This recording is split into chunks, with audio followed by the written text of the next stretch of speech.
It's decided, my dad announced, like a judge handing down a sentence. Your sister gets your luxury SUV, she has kids. The dining room went still, except for the sound of forks and forced laughter. Mom nodded. Emily smiled. Even Aunt Linda murmured, "That's fair." I sat there, stunned, my heart beat louder than the clinking dishes. That SUV wasn't a toy, it was my company's vehicle, my livelihood. I'd just finished paying it off. Dad didn't even look at me when he said it, because in this family, decisions weren't discussions. They were verdicts. I reached into my bag and felt the edge of the gray folder I'd promised myself I wouldn't use. But when everyone nodded like my life was negotiable, I pulled it out. "Funny you should mention kids," I said softly. "Here's what Emily did with her last car." And Aunt Linda gasped. Sunday lunches at my parents' house always looked perfect from the outside: golden chicken, matching plates, laughter that sounded almost real. But I knew the truth. Every meal came with a price. Dad sat at the head of the table, like always, carving meat as if slicing through anyone's opinion. Mom passed around the gravy boat, smiling that tense, diplomatic smile she used whenever things got uncomfortable. Emily sat across from me, scrolling her phone between bites, pretending not to notice I was barely touching my food. "So," Dad said, clearing his throat. "About the car." I froze. Emily's eyes flicked up, expectant. "It's decided," he repeated. "Your sister gets your SUV. She's got 2 kids to haul around. It makes sense." I set my fork down. "The one registered to my company?" Dad waved a dismissive hand. "Oh, come on. It just sits in your driveway half the week." "It doesn't sit, Dad. It works. I drive clients in it." "Then drive them in your sedan," Mom interrupted gently. "You're single. You don't need something that big." Emily smirked. "Seriously, Abby, you can afford another one." That sentence hit harder than I expected. Because it wasn't just about the car, it was about every favor that was never a favor. Every small thing that turned into a financial sinkhole I was too polite to call theft. "I can afford it," I said slowly. "But that doesn't mean you get to decide what I do with it." Dad sighed, exasperated. "Don't start this again. Family looks out for family." I stared at him. "And who looks out for me?" The air shifted. Mom's smile faltered. Aunt Linda coughed softly, trying to break the silence. Emily muttered something under her breath that sounded like, "Drama queen." I felt the folder inside my bag pressing against my side, like a reminder. I'd brought it in case I needed proof. Proof of what my family liked to forget when they rewrote history around the dinner table. "Can we just eat?" Mom whispered. "Let's not ruin another Sunday." Too late, I thought. It was already ruined the moment they decided for me. The moment my own parents forgot I wasn't a child anymore. I smiled tightly and reached for my water glass. "Sure," I said. "Let's eat." But in my head, something clicked. If this was the game they wanted to play, then I was done pretending I didn't know the rules. People think family debt comes with receipts. It doesn't. It starts small, "Can you help me out until Friday?" Here, "Just this once." There, and before you realize it, your life becomes the family's emergency fund. It started years ago, right after I opened my event planning company. Business was slow, but I was proud. I'd built something of my own. That didn't stop my phone from buzzing every few weeks. "Dad, Abby, can you cover the electric bill? We'll pay you back next month." "Mom, your sister's daycare raised rates again. You know how expensive kids are." "Emily, Ben's hours got cut. Just a short loan, promise." And I always said yes. Because I could. Because I remembered when I couldn't. At first, it felt good, like I was finally useful, reliable, the adult in the family. But generosity became expectation, and expectation turned into entitlement. The first favor was $50, then $300. Then my signature on Emily's car lease because, in Dad's words, "You have better credit." I told myself it was temporary. I told myself this was what family does. But every thank you came with another request. When my business finally took off: weddings, corporate events, sponsorship deals, the calls changed tone. They stopped asking if I could help, and started assuming I would. "Abby will pay," Dad said once, jokingly. When Mom wanted a new patio set, everyone laughed. I didn't. I started keeping a spreadsheet: dates, amounts, reasons. I wasn't keeping score. I was trying to stay sane. I wanted to prove to myself that this quiet exhaustion wasn't in my head. Still, I said yes, even when I didn't want to. Because it was easier than the guilt. Because no one likes the daughter who says no. One night, I was on a video call with a client while Emily texted nonstop about needing gas money. I sent it just to make her stop. A minute later, she posted a picture at a cocktail bar with the caption, "Finally a break." That was the first time I closed my laptop and screamed into a pillow. When I confronted her later, she rolled her eyes. "It's just $20, Abby. Relax." I wanted to. God, I wanted to. But that pattern, the constant taking, the emotional guilt disguised as family love had become a second job I never applied for. And the worst part? No one even noticed what it cost me. That SUV wasn't just a car. It was my boundary line. And now, they were crossing it again. The night it happened, I was halfway through designing a wedding seating chart when my phone rang. Emily's name flashed on the screen. It was nearly midnight. Her voice was trembling. "Abby, it's not that bad, okay? It looks worse than it is." My stomach dropped. "What are you talking about?" "There was a little accident. But Ben says the car's fine." "Where are you?" "Maple and 3rd. I knew that intersection, a blind curve, no streetlights, an old stop sign. By the time I got there, blue and red lights painted the night like a crime scene. Mom's silver sedan, which used to be mine before I gave it to Emily, was smashed against a pole. The airbags hung like ghosts. Ben stood off to the side, face flushed, waving his arms at an officer. "She overcorrected," he insisted. "The alignment's trash on this thing." "Oh, Des." Emily sat on the curb, mascara streaking down her cheeks, a cut on her wrist. "Are you okay?" I knelt beside her. She nodded quickly. "I wasn't drunk, I swear. I only had half a glass." Half a glass. The cop nearby didn't look convinced. They let her go after a breath test barely under the limit. But the report said it plain. Driver admitted alcohol consumption, loss of control, minor property damage. A week later, I got the call from the insurance company. The car was still under my name. I was the emergency contact. "Miss Carter, we just need your signature to finalize the claim." I didn't even argue. I signed. Because that's what I did. Cleaned up, paid up, shut up. Emily promised to cover the deductible. She never did. 2 months later, when I gently reminded her, she snapped. "God, Abby, it's just money. You act like I totaled your soul or something." That line stuck to my ribs. Because maybe she had. After that, I started printing everything. Emails, receipts, police reports. Not to weaponize them to remember. Because my family had a habit of forgetting their own mistakes and rewriting them as misunderstandings. So when Dad said, "Your sister gets your SUV," my first instinct wasn't anger.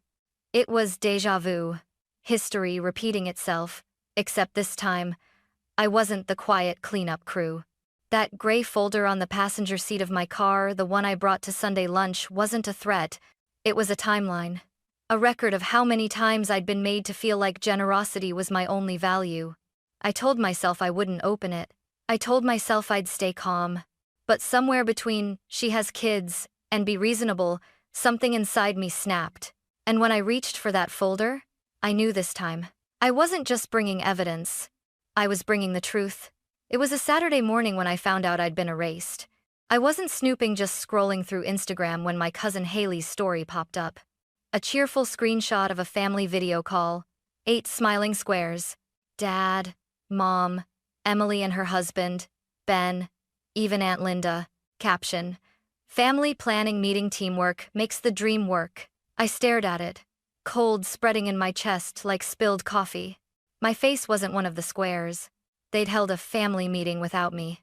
I took a screenshot before I could stop myself. Then my phone rang. "Mom." "Hi, honey. Just checking in. Are you coming for Sunday lunch tomorrow?" I swallowed. "Sure. Anything I should bring?" "Oh, dessert would be lovely. And your father wants to discuss something about the car." My throat tightened. "The SUV?" She laughed lightly. "Yes, dear. Don't be dramatic. We'll talk tomorrow." Click. Call over.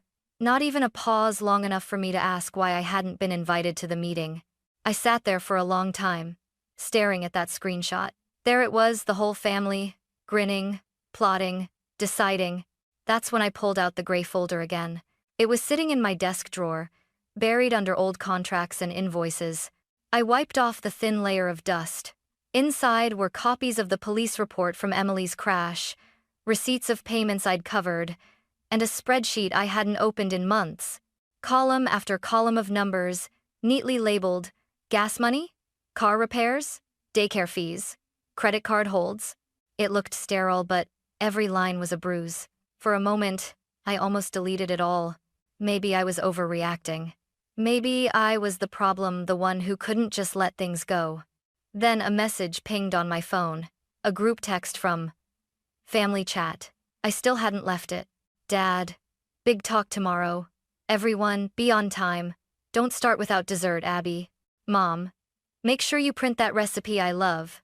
Emily sent a laughing emoji. That was it. No hint, no warning, no inclusion. Just orders disguised as warmth. I leaned back in my chair and stared at the folder. I wasn't sure what hurt more, being excluded or realizing I hadn't even been surprised. For years, I'd accepted my role, the provider, the fixer, the quiet peacekeeper, but something about that photo, those neat, smiling boxes, made me see it clearly. I wasn't part of the family circle. I was the safety net underneath it. I closed the folder slowly and slid it into my bag.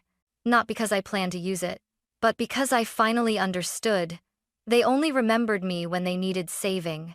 Tomorrow, they'd remember me for a different reason. The smell of roast chicken filled the house when I arrived the next day. Everything looked perfect, as if nothing ugly could ever happen under that roof. Mom was arranging tulips. Emily was laughing about something Ben said. For a second, I almost convinced myself I could pretend again. Then Dad cleared his throat. Everyone here? Good. He tapped his fork against his glass like he was hosting a board meeting. Let's make this quick. It's decided your sister gets your SUV. She has kids. She needs the space. The room didn't go silent. It buzzed little approving hums, nods, the clink of glasses. Emily smiled at me over her wine glass, like she was doing me a favor by taking it. Wait, I said. You've decided that without me?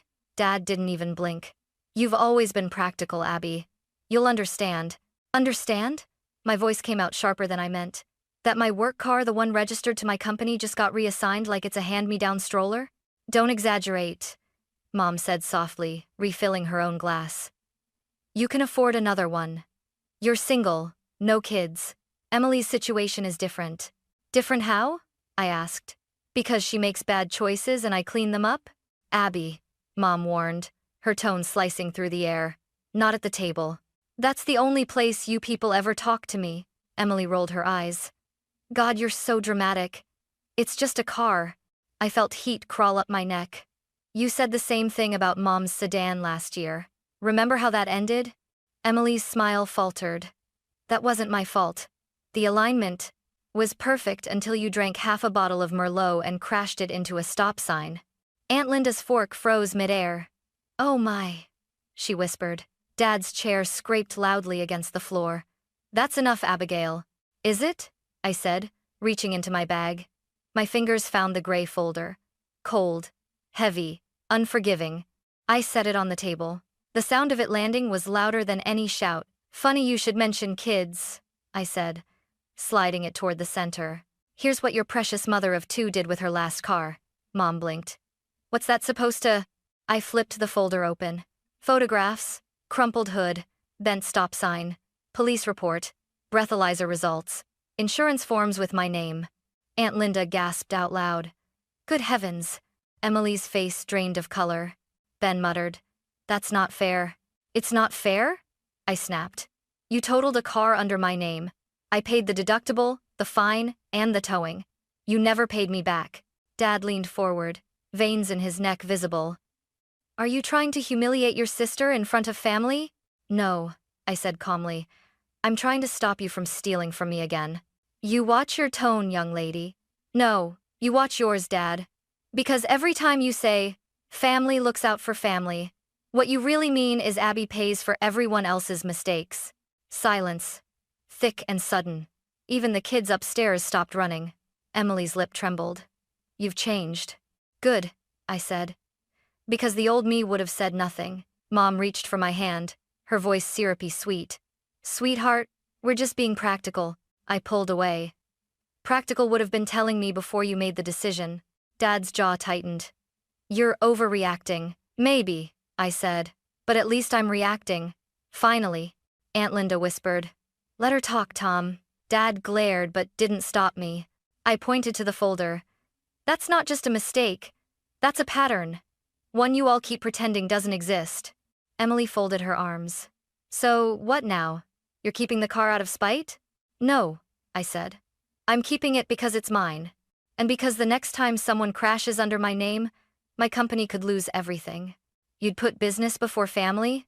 Mom asked. I'd put sanity before guilt. The room went completely still.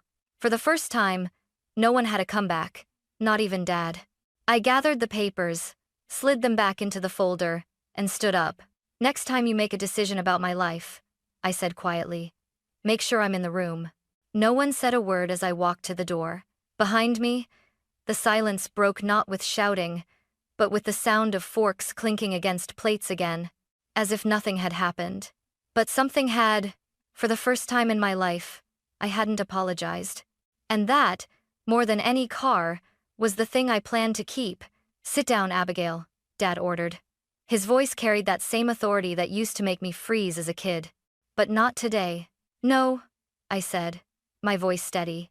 I'm done sitting quietly while you all decide what's fair for me. He stood up, towering over the table. You're making a fool of yourself. Am I? I met his eyes. Or am I just not playing the fool anymore? Mom's voice trembled. Abby, please, this isn't how family talks. That's funny, I said, laughing bitterly. Because this is exactly how family talks, at least our family. You talk, I listen, you take, I pay. Emily slammed her palm on the table. You don't understand what it's like raising kids. Oh, I understand perfectly. I shot back. You make bad choices, and everyone else pays for them. Then you call it sacrifice.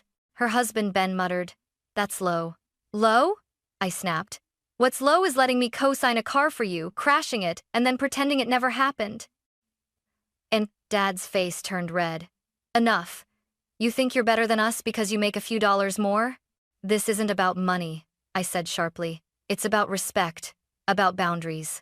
Boundaries? He spat the word like poison. Family doesn't need boundaries. We're supposed to share. Funny, I said, because sharing seems to go one way in this family. Aunt Linda's fork clattered onto her plate. Tom, she murmured softly, maybe listen. He cut her off. Stay out of this, Linda. Mom reached for my arm. Honey, we only want what's best for you. I pulled away. No, Mom. You want what's easiest for you. Emily's eyes glistened. You're punishing me for one mistake. One? I barked out a laugh. Emily, it's never just one. It's every late bill, every overdraft, every short loan, every time you show up crying and leave smiling while I fix your mess. Ben's phone buzzed on the table. He ignored it. The silence that followed was suffocating. Dad leaned forward, lowering his voice. You'd really do this to your own sister? I stared right at him. I'm not doing anything to her. I'm finally doing something for me. He jabbed a finger at the folder. That thing, those papers, what's your point? To embarrass us? To humiliate your family? My point, I said quietly, is that this, I gestured around the table, isn't family. This is manipulation dressed as love. Mom gasped like I'd cursed in church. Abigail! Dad's hand slammed the table so hard the plates rattled. If you walk out with that attitude, don't come crawling back when you need us. I rose to my feet. I haven't needed you in a long time. You just never noticed. Emily's voice cracked. You're choosing a car over us. I looked at her, really looked at the entitlement behind the tears. No, Emily, I'm choosing peace over chaos. You think saying no makes you strong? She sneered. I smiled sadly. No, it makes me free. Dad's mouth opened to fire back, but Mom grabbed his arm. Her voice was shaking. Tom, stop, please. For a heartbeat, no one moved. The only sound was the faint ticking of the kitchen clock, steady, merciless. I gathered my folder, slid it under my arm, and turned toward the door. Behind me, Dad's voice came again, sharp and final. "You walk out that door, Abby. You're on your own." I turned, meeting his glare. "Then I guess it's about time." I stepped outside. The sunlight hit my face like a slap and a blessing all at once. My hands were trembling, not from fear, but from release. For the first time in years, I wasn't swallowing my words. I was tasting them, and they were bitter, powerful, real. My phone buzzed in my pocket, messages already pouring in. "Mom, you embarrassed us." "Dad, you've changed." "Emily, you'll regret this." I didn't respond. I slid into my SUV, the leather seat still warm from the Sunday. For a second, I just sat there, breathing. The same car they'd tried to take from me was now my witness, my shield, my freedom. As I turned the key, I looked at my reflection in the rearview mirror, eyes red, face pale, but steady. "Not anymore," I whispered, and drove away. By the time I reached home, my phone was buzzing nonstop. It was like every family member had suddenly remembered how to use group chat just to attack me. "Dad, you embarrassed your sister." "Mom, you made a scene, Abigail. How could you do this in front of Aunt Linda?" "Emily, you're unbelievable. You humiliated me." "Ben, you're messed up. It's just a car." I didn't even open the rest. I hit archive and watched the notifications vanish, one after another. Silence. It felt like air after drowning. For the first time in years, my apartment didn't feel small. It felt mine. I poured a glass of wine and sat on the couch, letting the quiet settle. No guilt, no performance, no reasonable daughter mask. Just me, the version they never wanted to meet. Then my phone buzzed again. A single text from Aunt Linda. "Good for you, honey." Someone had to say it. I smiled. It wasn't much, but it was enough. The next morning, I opened my laptop and started untangling my life, one quiet act at a time. Step 1. Insurance. I called the company and removed every unauthorized name from my policy. When the representative asked, "Permitted drivers?" I said, "Just one, me." Step 2. Roadside assistance. I deleted Dad, Mom, Emily, and Ben from the trusted contact list. If their car broke down, they could call their own insurance this time. Step 3. Reclaim the SUV. I drove it to the detailing shop. Had the seats deep cleaned, the exterior polished, until it gleamed like new. When I picked it up, I asked the mechanic to apply fresh decals with my company's logo. "Make it obvious," I said. "This isn't a family car anymore." When I saw the finished result, the clean silver paint, the logo shining under sunlight, I almost cried. It wasn't just a vehicle now. It was proof I could draw a line and mean it. At work, my operations manager, Leah, pulled me aside. She'd been with me for years, practical, steady, the kind of friend who saw through everything. "You look lighter," she said. "Did something happen?" I hesitated. "Let's just say, I finally learned how to say no." Her smile was small but proud. "Good. Because we need you focused. The school travel council meeting's tomorrow at 10. 10, I repeated, nodding. "I'll be there." I meant it not the way I used to say yes just to please, but because I finally had room to show up where I wanted to. That night, I walked around my apartment, touching things I'd once taken for granted. The couch I bought with my own money. The coffee mug from my first client. The framed photo from my company's launch party, me and my team. Smiling, exhausted, proud. For years, I'd let my family drain me dry, convinced that love was a kind of currency I had to keep spending to prove it existed. But standing there, surrounded by the quiet hum of my own life, I realized something. Love doesn't require debt. Respect doesn't require sacrifice. My phone buzzed again, another incoming call from Mom. I let it go to voicemail. Her message was long, teary, manipulative. "Abby, please, you're tearing this family apart. Emily's kids are confused. They think you don't love them. What are we supposed to tell them?" I deleted it halfway through. They'd twist it however they wanted. I couldn't control that anymore. But I could control me. I sat by the window, watching the streetlights flicker, and whispered to myself, peace isn't selfish. It's maintenance. For the first time, I slept through the night. 2 weeks passed before I heard from Emily again. This time her tone was different. "Abby," she said over the phone, her voice small, "our stroller doesn't fit in our car. I'm not asking for your SUV, I swear. Do you know anyone selling a used minivan? Maybe one of your clients?" I stared out the window, watching rain streak the glass. For the first time, there was no edge in her voice, just exhaustion. Real, human exhaustion. "Yeah," I said softly. "I know a rental company rotating out vehicles. They're solid. I'll text you the contact." She hesitated. "Thank you. I'll pay them directly. No middleman." "No middleman, no me," I said gently. There was a pause, the kind where silence means understanding. "Got it," she whispered, and hung up. It wasn't forgiveness, but it was something. A door cracked open, not wide, just enough for air to pass through. That weekend, Aunt Linda invited me to lunch at a small diner on the edge of town. She was waiting in a corner booth, 2 cups of coffee already steaming. "You did the right thing," she said as soon as I sat down. "Doesn't feel like it," I admitted. She smiled. "It never does, when you're the first one to say no." Then she leaned closer. "Your dad's planning some sort of family intervention. He wants to reconnect." I rolled my eyes. "Let me guess, complete with a guilt slideshow." "Pretty much," she grinned. "My advice? Don't go. Or if you go, bring that folder." For the first time in weeks, I laughed a real laugh. Not defensive. Not bitter. Just free. I didn't go to the intervention. Instead, I sent flowers. Plain white lilies with a simple card that read, "Have a lovely afternoon, Abby." The next morning, I drove out to the coast. Gray sky, colder wind, quiet waves. I parked by the cliff and just sat there. No one asking for money. No one deciding for me. Just the sound of the sea, and my heartbeat sinking for once.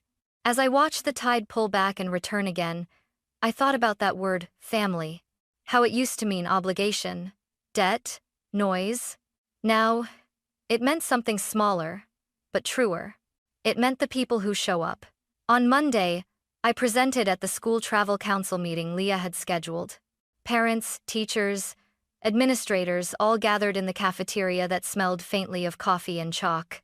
I talked about safe itineraries, medical insurance, what to do when a student gets homesick in Rome. They laughed in all the right places, nodded when I spoke about responsibility. Afterward, one of the moms came up to me.